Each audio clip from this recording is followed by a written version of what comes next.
Assalamualaikum warahmatullahi wabarakatuh. Untuk mata pelajaran Seni Budaya kelas 7 semester 2, untuk bab pertama kita akan membahas penerapan ragam hias pada bahan tekstil.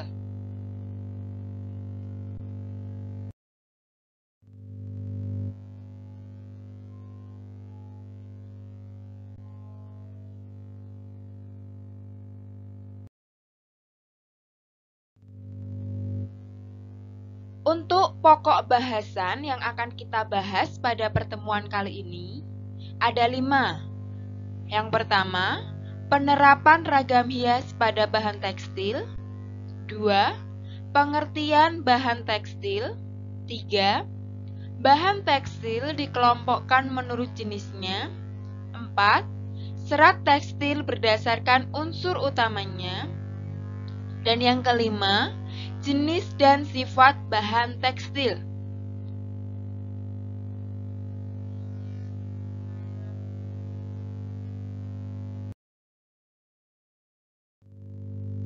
Oke, sekarang kita masuk pada pokok bahasan yang pertama, yaitu penerapan ragam hias pada bahan tekstil.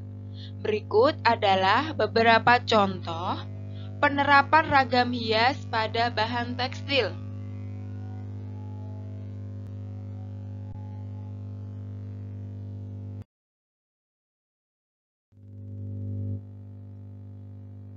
Pokok bahasan yang kedua yaitu pengertian bahan tekstil.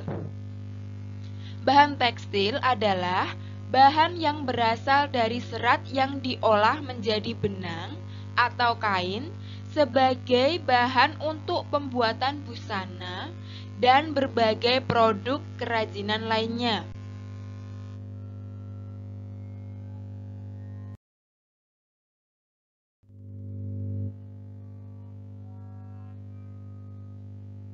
Pokok bahasan yang ketiga yaitu bahan tekstil dikelompokkan menurut jenisnya.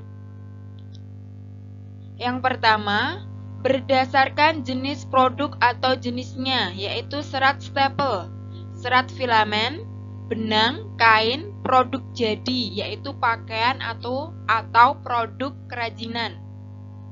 Yang kedua, berdasarkan jenis bahannya, yaitu serat alam, serat sintetis, dan serat campuran. Yang ketiga, berdasarkan jenis warna atau motifnya, yaitu putih, berwarna, bermotif, atau bergambar. Dan yang terakhir adalah berdasarkan jenis konstruksinya, yaitu tenun, rajut, renda, kempa, benang tunggal, dan benang gintir.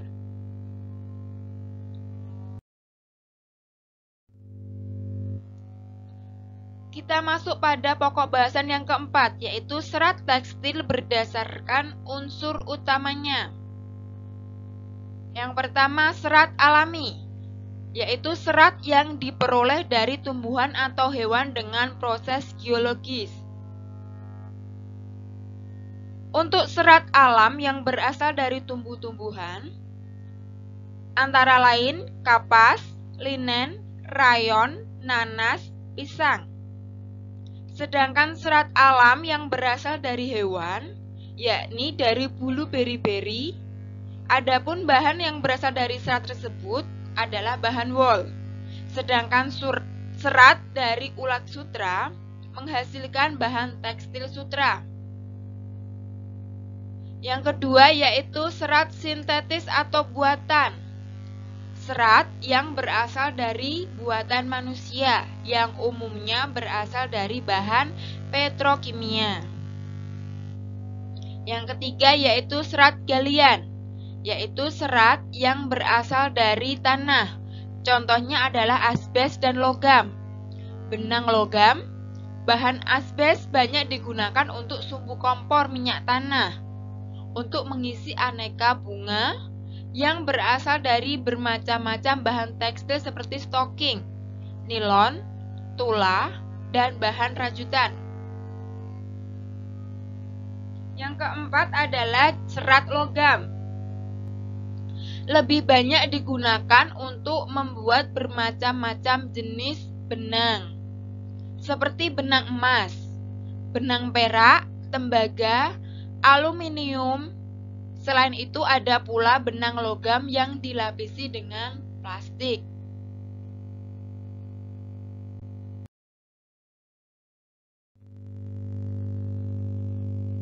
Kita masuk pada pokok bahasan yang kelima, yaitu jenis dan sifat bahan tekstil. Yang pertama ada katun, yang kedua wool, ketiga sutra, keempat tekstil dari bahan dakron, politer, dan nilon, dan yang terakhir adalah tekstil dari brokat, lem, dan songket.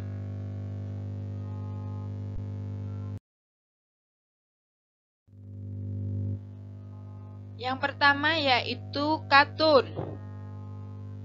Katun memiliki sifat menyerap air, mudah kusut, lentur, dan dapat disetrika dalam temperatur panas yang tinggi. Katun terbuat dari serat kapas yang ringan namun kuat, sehingga kain jenis ini merupakan yang paling banyak diminati untuk dijadikan sebagai pakaian. Berikut adalah gambar contoh katun.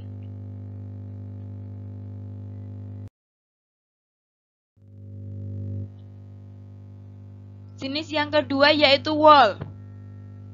Wool memiliki sifat sangat lentur, tidak mudah kusut, dapat menahan panas apabila dipanaskan menjadi lunak. Kain ini termasuk kain yang cukup berat. Kita sering melihat kain ini digunakan sebagai bahan dasar untuk pembuatan pakaian hangat atau sweater. Kain wool mempunyai keunggulan tersendiri, yaitu lebih awet dibandingkan kain jenis lain jika cara perawatannya dilakukan dengan benar.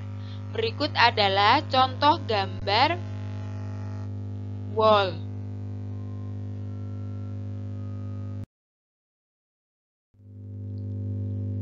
Jenis yang ketiga yaitu sutra. Sutra memiliki sifat lembut, licin, berkilat, lentur, dan kuat. Banyak menyerap air dan memiliki rasa sejuk apabila digunakan. Termasuk salah satu kain termewah dan termahal dibandingkan kain yang lain. Teksturnya yang sangat lembut dan sangat ringan membuat kita harus berhati-hati dalam penjahitan serta perawatannya, seperti saat pencucian dan penyetrikaan. Kain sutra juga merupakan bahan dasar dari songket Palembang, yang terkenal dengan sejarahnya sebagai pakaian para bangsawan Kerajaan Sriwijaya, sehingga bernilai jual tinggi dan antik. Berikut adalah contoh gambar kain sutra.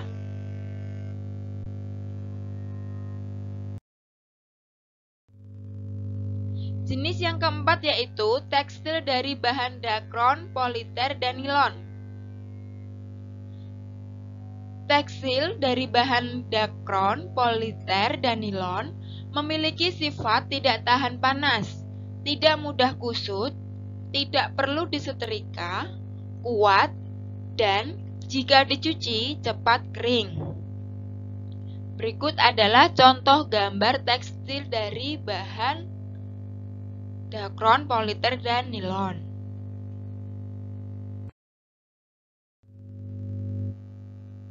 Masuk ke jenis yang terakhir yaitu tekstil dari brokat, lem, dan songket. Tekstil dari brokat, lem, dan songket memiliki sifat mudah berubah warna, tidak mudah kusut, kurang menyerap air, tidak tahan temperatur setrika yang tinggi. Contoh pakaian yang bahan dasarnya menggunakan brokat adalah kebaya, pakaian pesta, bahkan baju pernikahan. Berikut adalah contoh kain brokat dan songket.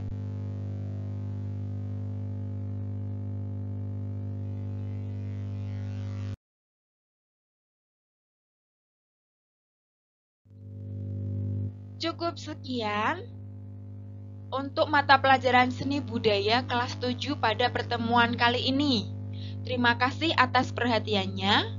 Wassalamualaikum warahmatullahi wabarakatuh.